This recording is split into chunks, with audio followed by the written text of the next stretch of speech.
The Packers have played their 4 quarters. Now it's time for the 5th quarter. Well, ladies and gentlemen, the President of the United States on Friday in Alabama thought it would be prudent for the National Football League owners to fire players, and he didn't say just players. You all know what he said. Yeah, SOBs, if they continue to protest the national anthem.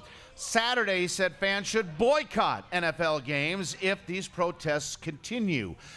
The players around the National Football League took an affront to the comments from the POTUS. Yeah.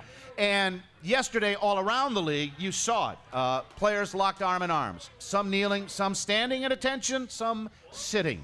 And it happened at Lambeau Field. But I wanted to find out what was the thinking behind these players' motivations for taking the stance they did. And Martellus Bennett is no stranger to protesting social injustice after what happened to his brother, Michael. He raised his fist on opening day when the Seahawks were here. He did that last year as well. And he did it last year as well. And a follow-up from the whole thing that got this argument and this debate, political debate now, and social debate started with Colin Kaepernick, obviously. So the president obviously threw some gasoline on this with colorful, if not really, bad comments. I just didn't like the way he phrased that, and it was from the hip again, which seems to get him in a lot of trouble. So we saw it at Lambeau Field yesterday. The Packer players had 3 sitting on the bench for the anthem. Martellus Bennett won, but a Wisconsin guy, the veteran Lance Kendricks, decided to sit down with him. Number one, I was just trying to support a teammate. I think the biggest thing, one thing that our coach spoke about was unity, and just supporting the team. And the second thing is my wife's Puerto Rican, and a lot of her family's in Puerto Rico. And for me, I feel like the president should have focused a lot of light on Puerto Rico and what's going on there. They don't have any power that a lot of people are missing. I feel like that's where the focus needs to be. It doesn't seem to be a protest of disrespect for the anthem or the flag or what it stands for. And I'm not crazy about the timing of the players taking this stance for unity and social justice. I think it's a very noble cause. But right now, they believe it is the only opportunity that they can get it out front and have us, you, the president, discussing it. Yeah, and you've heard from the players for whatever reason, whatever unity, come together. We want to unite, not divide. It's about love, not hate. You heard that from Aaron Rodgers.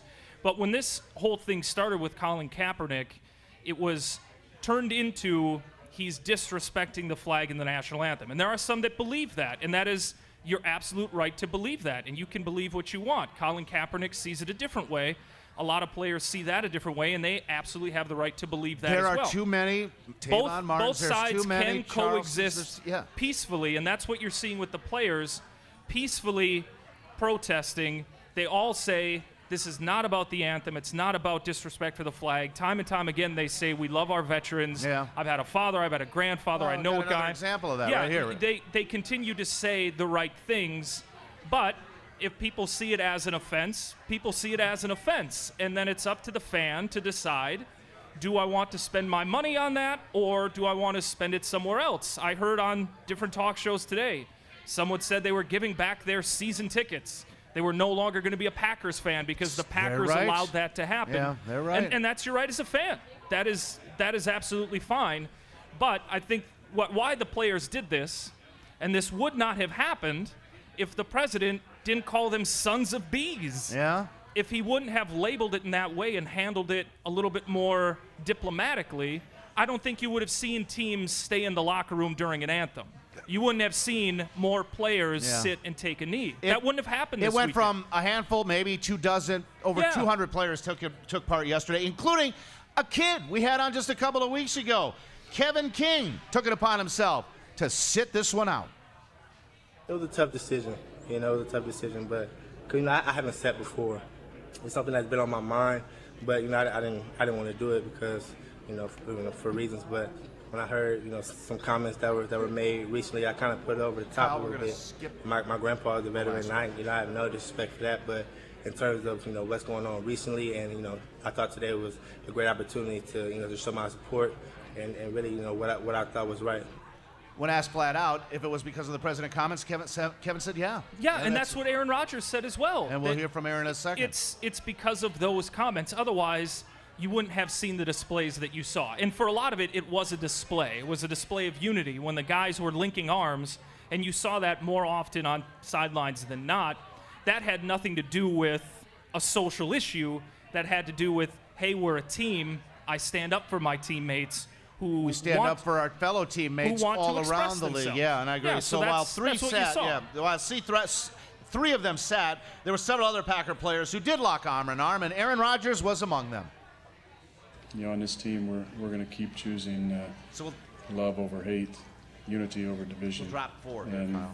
That's what it was to us in talking last night and this morning. You know, the few of us who linked arms just wanted to show a united front, that we respect our men and women in uniform.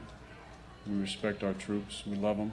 We appreciate what they do for us. Today was about using our platform to promote love and unity and acceptance and togetherness. And I hope we did that. There's been an awful lot of shouting. Yeah. It's time for listening. Yeah, and time for trying to find some way to bridge the divide, to bridge what's happened with police officers across this country, and I respect the men in blue for what they do. They keep me safe. Absolutely. And all that sort of thing. Absolutely. But there's just been too much of it. The players voiced their displeasure over that, and it's now snowballing into a political hot-button issue that's probably not going to go away anytime soon. And the greatest thing about this country is we can continue. We can do what the players are doing peacefully. You can make statements. You can protest. You can make your voice heard. Odell Beckham Jr. might have taken it to a different level. Sure. When he referred to being a dog, and then his celebration in the end zone was a really dumb slap at this. But I mean, it's a great thing about the country. They're not burning the flag. No. They're not ripping it up. Yeah, it's not that. And in this country, you can burn the flag. You can. You can. I mean, that does happen. As offensive as it is. And as a fan, you know, I don't take offense to what I've seen on the sidelines no more than I take offense when a guy doesn't remove his hat at a basketball game when the national anthem's being played, or they sit, or they talk during an anthem. Or tweet, or whatever. Not everybody takes it as seriously Donald Trump, as they if I'm not mistaken, did own a professional football franchise, the New Jersey Generals in the United States Football League back in the mid-1980s, and he spent an awful lot of money to lure Herschel Walker, as great as he was, out of college. So are you telling me, Mr. President, if Herschel Walker would have sat down during the anthem, would you have fired your best player? No. I don't think so. No. I don't think so.